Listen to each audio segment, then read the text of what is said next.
Minnesota Original is made possible by the State Arts and Cultural Heritage Fund and the citizens of Minnesota.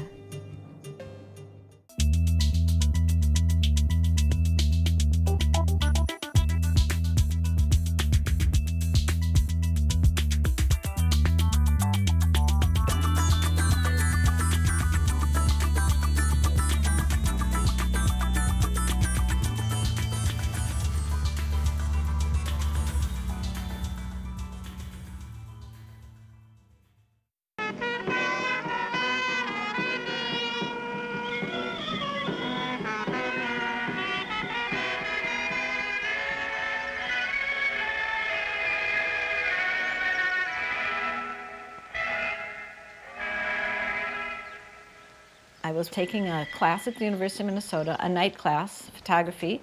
That was 1971 in the fall.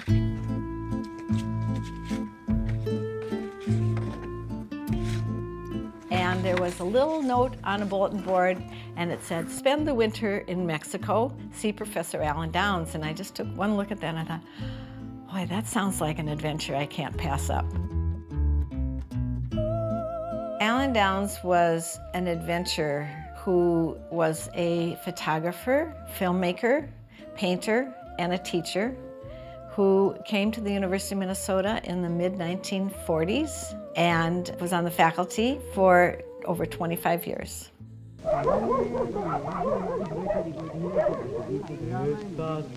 Alan's work was documentary, and I would describe it as more than that. There was an aesthetic, a personal aesthetic, the way he presented things, his eye in terms of composition, the way he put things together. That's what separated him from a lot of filmmakers.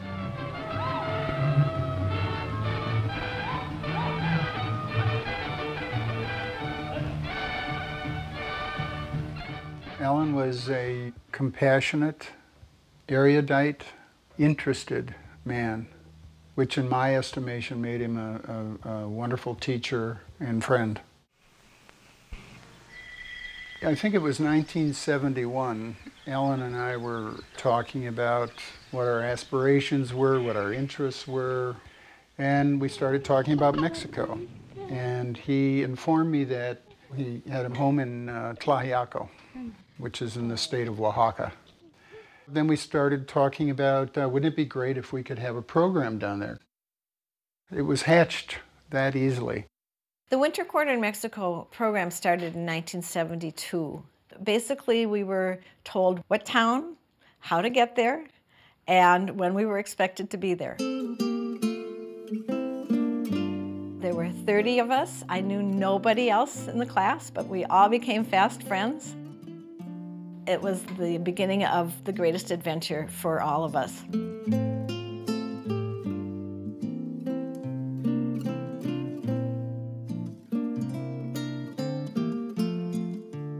Alan was the kind of teacher who wanted to give his students the maximum amount of opportunities he could.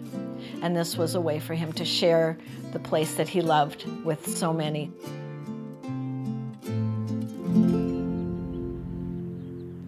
Tlaxiaco is a small town in the mountains, about an 8-hour ride from Mexico City.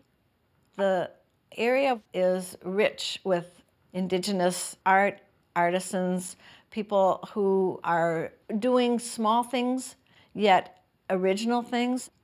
We were fortunate to be able to work with a weaver, with a blacksmith, with a potter, and with a hat maker. The people were so welcoming, and they took us into their workshops and into their homes and into their studios, and were very happy to teach us what they knew.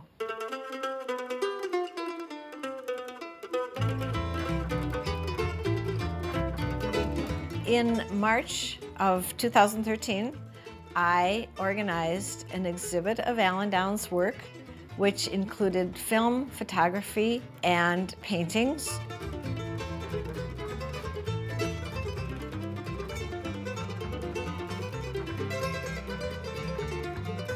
I didn't know what shape this exhibit was going to take until I went to Mexico and to Leela Downs' home. When I was a student in Clackaco in 1972, Alan's family was very much a part of our life. Anita Downs was very helpful in making sure that we were all comfortable in Clackaco. She taught us Spanish. She had a closet full of archival material, including slides, contact sheets, negatives, photographs, some personal, some professional. It was an amalgam of materials I was able to look at, catalog, measure, assess their condition. One of the best boxes that I opened contained a group of 2 1/4 ectochrome slides that were of both life in Clackaco and in other small towns in Mexico. When I looked at them, I realized that they were really a treasure, and I was not sure if anybody had ever seen these before. So I brought many of them back to Minnesota with me. Those formed the basis of some of the exciting work that we would have to show in the exhibition. It's a great document of all the different areas that my father was interested in. He was interested in ceramics and sculpture and really in people and the beauty of Mexico. And I can smell the food and the way that the sun hits the earth here in this portrait, for example. It brings you to that space. Today, Leela Downs is a Grammy Award-winning singer, has performed all over the world.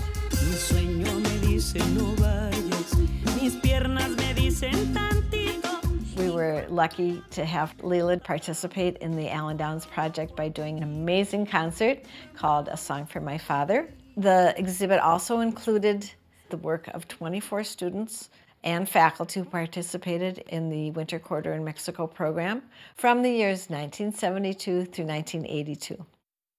It's very emotional to think that Minnesota, Mexico, this relationship is not only my own. It's shared with so many people, and the experience of being there, it marked them in some way and gave them a particular vision.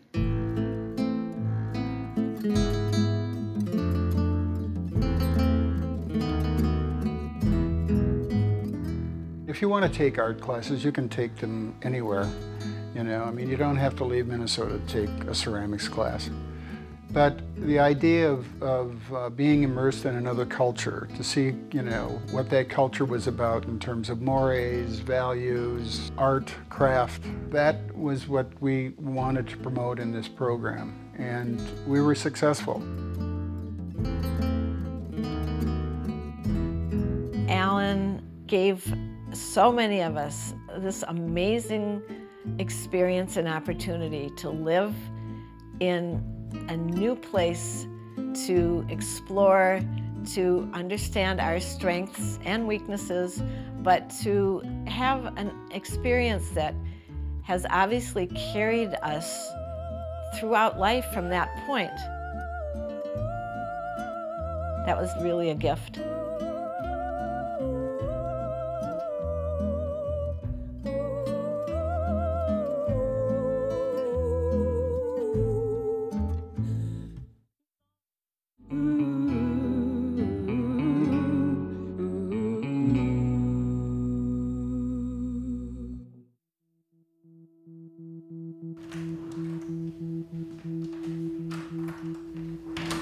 You can't see past your day-to-day existence, and I think that I was very interested in understanding what drives our everyday.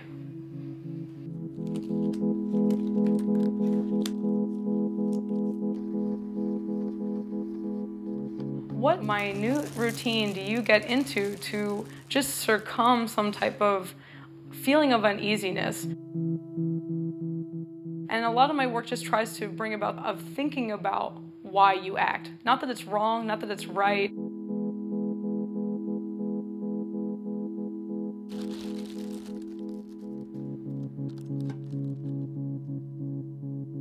An artist's job is to push culture. An artist's job is to push boundaries. An artist's job is to make people question why things function and how they function, who they function for.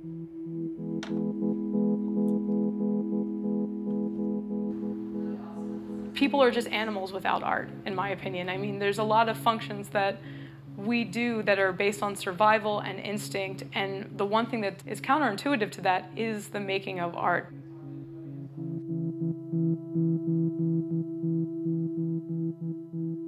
In my opinion, it's the artist's job to constantly define us and differentiate us from just existing.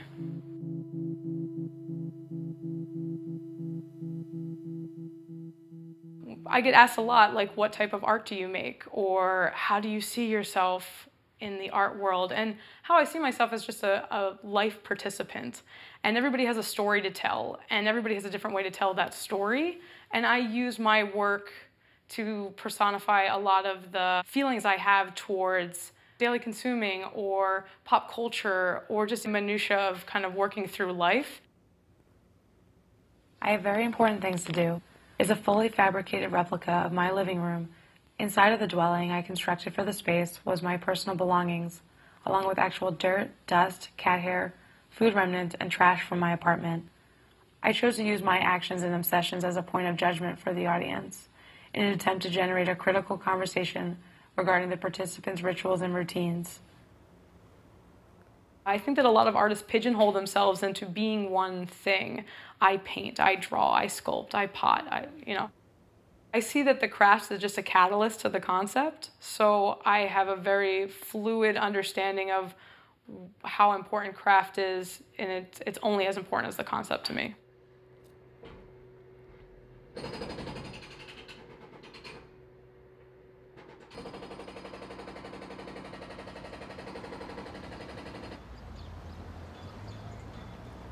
Ceramics Without Ceramics is a little bit of a different conversation than I normally have, but it does touch on a lot of key things that you can find throughout my work.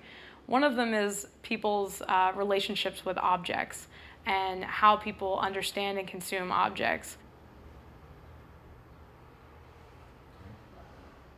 So unlike a traditional ceramic show where you would go in and it would be the pottery or the ceramic sculptures that would be on display, what I've done is taken the stuff that would normally be in those vessels or in those vases and made them into sculptures that shape what the actual ceramic would look like. But if it doesn't function for someone and if you can't buy it or own it, does it still have that same impact? Do you still appreciate the concept behind what the ceramic was? I'm not actually having a conversation about ceramics. I'm using that as more of a catalyst to talk about a larger issue of the object still being so fetishized in the arts community.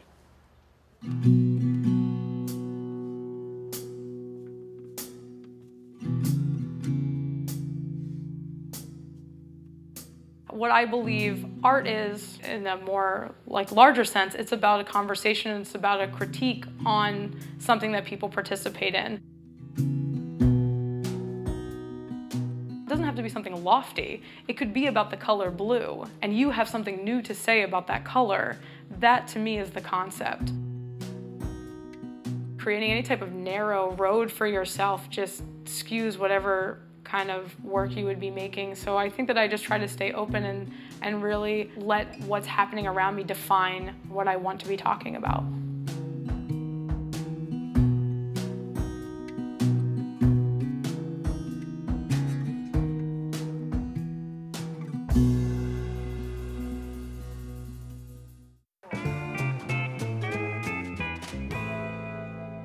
From APM, American Public Media, and Minnesota Public Radio, this is Wits. I'm John Moe. Support for Wits comes from Fish Throw, the new offline social network. Find someone you want to be friends with, and throw a fish at them. Then yell, hey, I just threw a fish at you, want to be friends? Fish Throw. We got a great show. Patton Oswalt is here, and musician Ben Lee. And as always, we have John Munson and the witnesses. Wits is a live public radio show that's recorded here at the Fitzgerald Theater in St. Paul. It's a comedy musical stage show that gets turned into a radio show. We have a monologue from our host, John Moe. We have interviews with the comedy guests and the music guests. We have songs from the music guests. A lot of sketch comedy and some great conversation with really great guests. The live show is about 2 hours long. After the live show, we trim it up to a 53-minute public radio program that is broadcast on public radio stations across the country.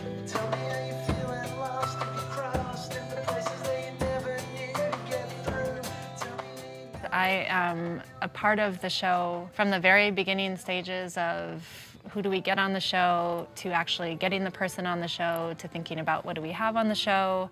Anything that touches the show, somehow, somewhere, it touches me.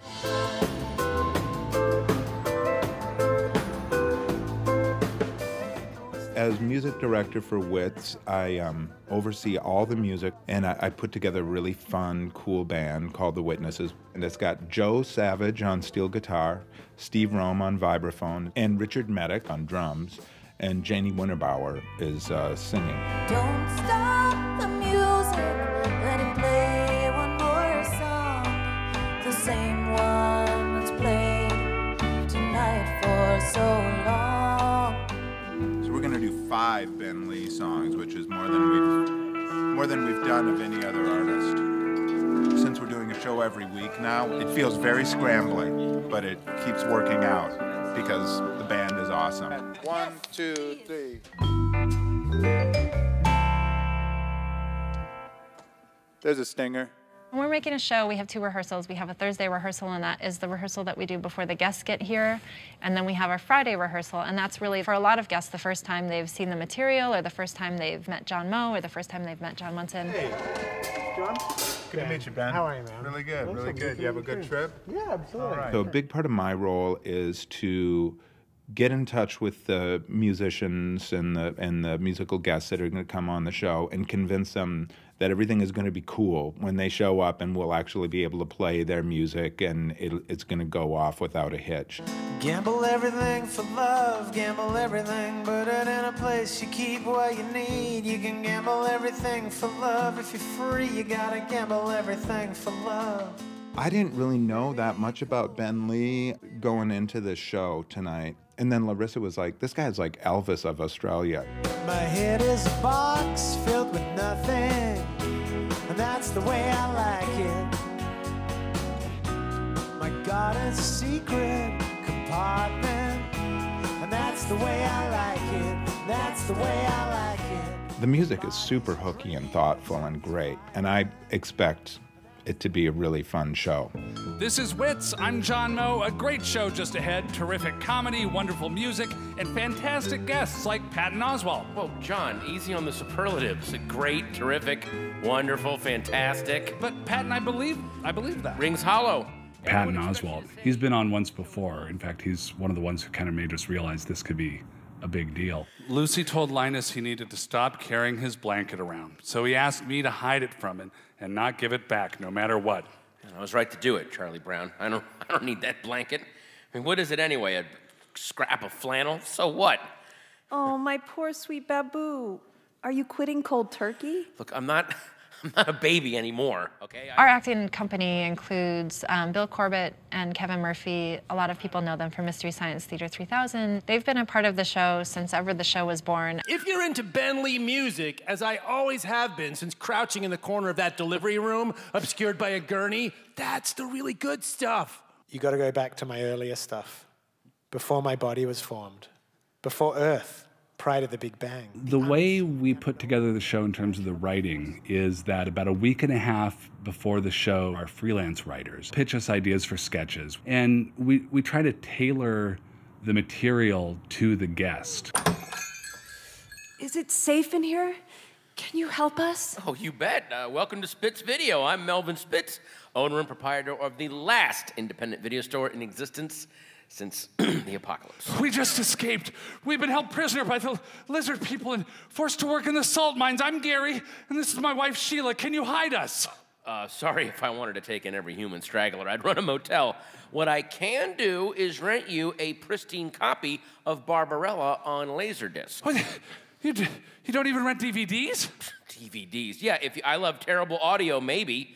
You know, the script is in process at all times. Somebody asked me, well, when will I know the script is done? And I said, probably right after it's performed. And then we get an encore song from Ben, and that's our show. Nice. Everybody leaves with a full feeling in their heart.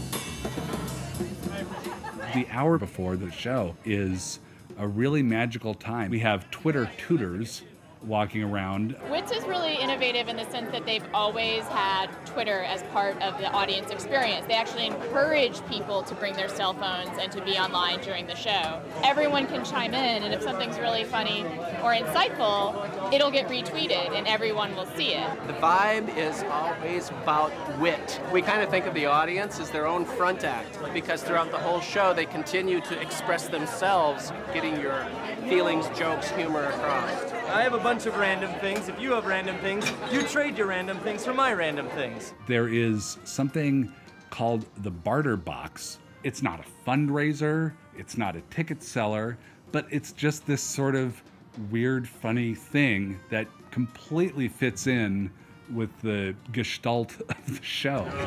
Wow. John Moe is a terrific writer, gives you really great stuff to do, and you're always up there with musicians you love and other comedians you like. After 20 years of touring and just playing the same types of shows all the time, anything that is sort of a different format or you get to be creative in different ways, I'm always really open to. Yeah, it's really fun. I don't know if we've done a couple little things together, and I always love it. Support for Wits comes from frozen yogurt. It tastes like ice cream, but more sad. And by... I got to do their tagline. Yeah, go ahead. Let me melt in your mouth. I'm always very at ease when I'm on stage. To me, the actual show feels like a party to celebrate the end of the preparation for the show. Like, the show is the fun part. I'm kind of freaking out here. Sally, get me a damp washcloth. You got it. Linus, we're gonna get you through this. Oh, man, I don't know, man, all right? I mean, this was Lucy's idea, and she doesn't help people, okay? She's a freak, Charlie Brown. She's my sister, and I love her, but she's the Marquis de Sade, and she's always been alive since Cain killed Abel, you know? John has been, for a number of years, doing this thing where he kind of takes a pop song and basically breaks it down, kind of commenting on the lyrics. It's a great bit. It's very fun to do. Oh, here she comes. Watch out, boy, she'll chew you up. Oh, here she comes. She's a man-eater. Oh, here she comes. What I hear in the booth is the closest to the radio listener's experience. I'm very critical of it because I'm listening to the show and I'm thinking, I've got to cut that or I need to redo that. I'm listening for things that if I'm going to make a cut, I need a pickup. When I've said shark or gorilla, who wins, everybody gets upset and wants to know the terrain and the equipment. Therefore, I need to qualify the question past the point of it being funny. Well, you've done that. Thank you. So sometimes things get a little out of control. And to me, it's like flying a kite. At that point, you don't try to get the kite to fly straight. You let out more line. So Patton Oswalt gets the round. Yes!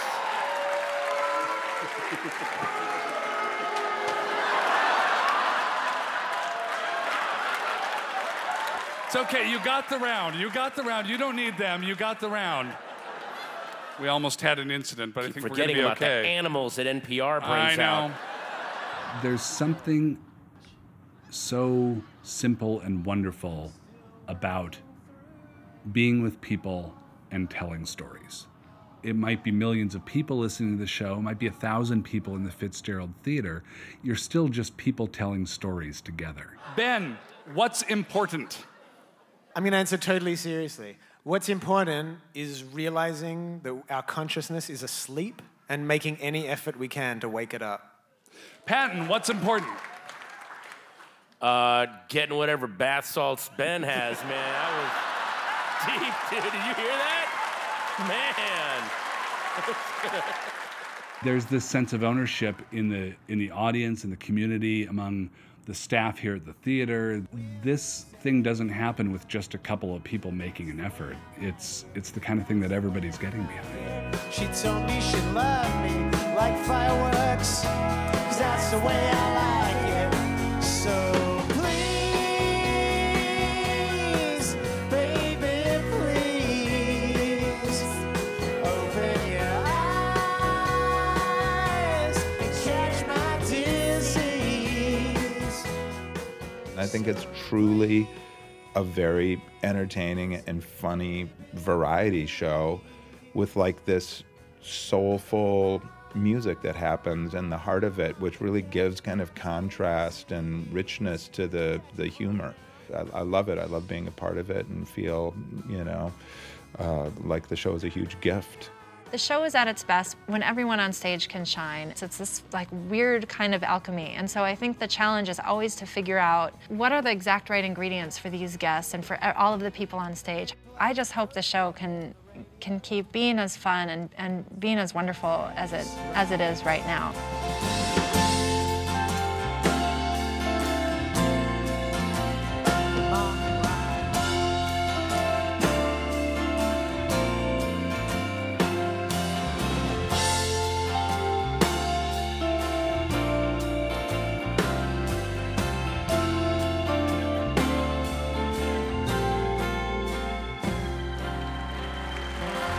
Ben Lee with John Munson and the Witnesses.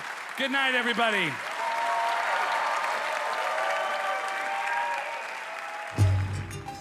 Minnesota Original is made possible by the State Arts and Cultural Heritage Fund and the citizens of Minnesota.